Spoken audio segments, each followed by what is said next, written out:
Bayangkan ada seorang sahabat Nabi yang tidak pernah takut berkata benar, meski ucapannya membuat para penguasa gelisah, meski kejujurannya membuat dirinya disingkirkan, dan meski hidupnya berakhir dalam kesendirian di padang pasir. Rasulullah pernah bersabda tentangnya, tidak ada langit yang menaungi dan tidak ada bumi yang memikul seseorang yang lebih jujur ucapannya daripada Abu Dzar. Inilah kisah Abu Dzar Al-Ghifari, sahabat yang memilih kebenaran daripada kenyamanan dan akhirat daripada dunia. Abu Dzar bernama asli Jundub bin Junadah, berasal dari kabilah Bani Ghifar, sebuah kabilah yang dikenal keras, bahkan dekat dengan perampokan. Namun sejak muda, Abu Dzar menolak menyembah berhala. Ia merasa ada yang salah dengan tradisi kaumnya. Ia mencari Tuhan yang esa, meski belum mengenal Islam. Ketika mendengar kabar tentang seorang nabi di Makkah yang menyeru kepada tauhid dan keadilan, Abu Dzar tidak menunggu lama. Ia menempuh perjalanan panjang sendirian ke Makkah,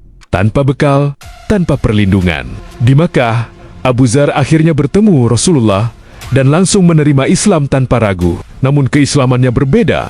Jika sahabat lain diminta merahasiakan iman, Abu Dzar justru mendeklarasikan Islamnya secara terbuka. Ia berdiri di dekat Ka'bah dan berseru, "Aku bersaksi bahwa tidak ada Tuhan selain Allah, dan Muhammad adalah utusan Allah." Akibatnya, ia dipukuli oleh kaum Quraisy hingga pingsan. Rasulullah menasihatinya untuk kembali ke kabilahnya dan berdakwah di sana, karena kejujurannya terlalu keras untuk Makkah saat itu.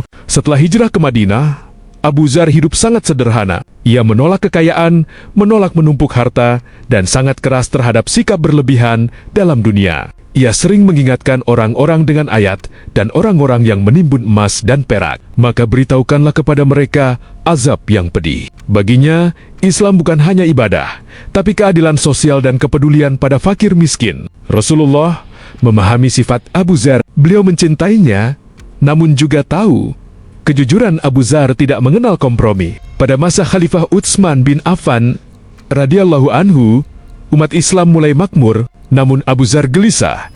Ia melihat sebagian muslim hidup berlebihan, sementara yang lain kelaparan. Ia mengkritik secara terbuka, bukan untuk memberontak, tapi karena tak sanggup diam melihat ketimpangan. Ucapannya keras, terlalu keras bagi sebagian orang. Akhirnya, demi menjaga ketenangan umat, Abu Dzar diminta tinggal di Rabazah, sebuah tempat terpencil di padang pasir. Bukan penjara, bukan hukuman fisik, tapi kesunyian.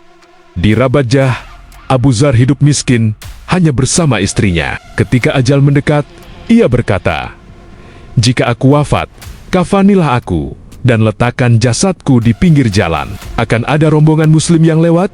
Dan benar, setelah wafatnya Abu Dzar, sebuah kafilah dipimpin Abdullah bin Mas'ud lewat. Mereka mengurus jenazahnya dan menangis. Ibnu Mas'ud berkata, "Rasulullah benar. Abu Dzar hidup sendiri, wafat sendiri, dan akan dibangkitkan sendiri." Dari Abu Dzar Al-Ghifari, kita belajar, kejujuran kadang membuat kita sendirian. Kebenaran tidak selalu nyaman. Dunia tidak layak diperjuangkan dengan mengorbankan iman. Abu Dzar tidak kaya, tidak berkuasa, tidak populer di akhir hidupnya. Namun, namanya abadi dalam sejarah. Islam sebagai simbol kejujuran, kezuhudan, dan keberanian moral. Jika kisah ini menyentuh hatimu, tulis Abu Dzar di kolom komentar. Jangan lupa subscribe, like, dan share. Dan tonton kisah sahabat Nabi lainnya di channel ini, karena dari merekalah kita belajar arti iman yang sejati.